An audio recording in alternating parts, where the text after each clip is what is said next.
This is a career that has tremendous, tremendous flexibility. As a PhD in clinical psychology, you can do what I'm doing now, right? I'm going for my PhD and I'm teaching. Once I finish my PhD, I'd like to pursue a tenure track position as a full-time professor. So that for me is a big piece. I love knowledge so much, and as you heard, I love passion, and I love taking my passion for something and sharing it with my students. For me, that is the biggest joy, is sharing passion with other students. So I love teaching. Similarly with the REU, the reason I got involved with the REU was because I really identified with what they were doing. The REU is designed to help students who don't necessarily have all the knowledge and the opportunities to go and pursue this research. Sometimes you'll have students that have parents that both have their PhD degrees, and these students start their undergrad, they already know what to do and how they have to do it to get their PhD.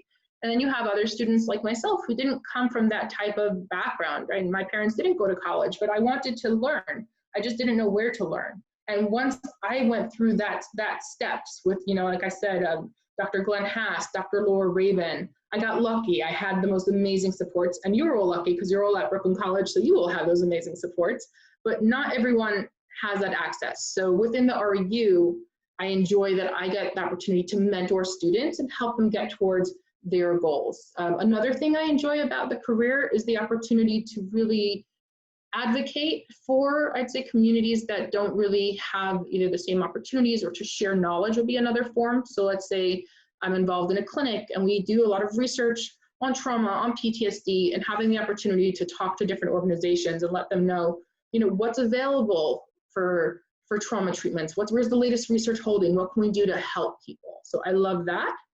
And the last thing is I enjoy sharing at like a larger scale. So I love presenting at conferences, or the opportunity to publish papers. There's so much room to really make a difference on more of like a global and a larger scale. And for those that are willing to pursue that, it's a tremendous joy to have that knowledge and share it with other people.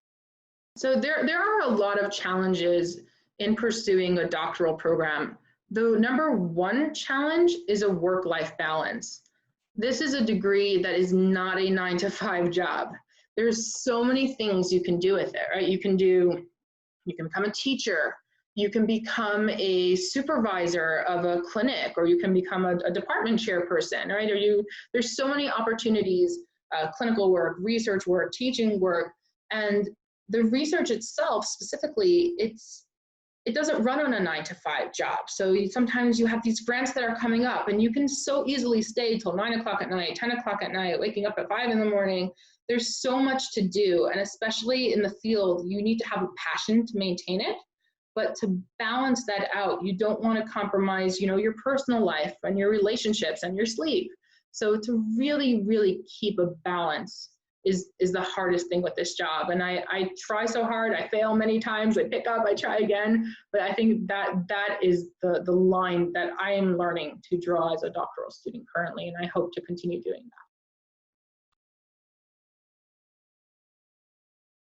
Make sure to check out the My Career tab on the BC Navigator app, where you can track your career progress based on the amount of credits you've earned, stay updated on upcoming events from the Magner Center, and watch our videos for insight and advice on your career field.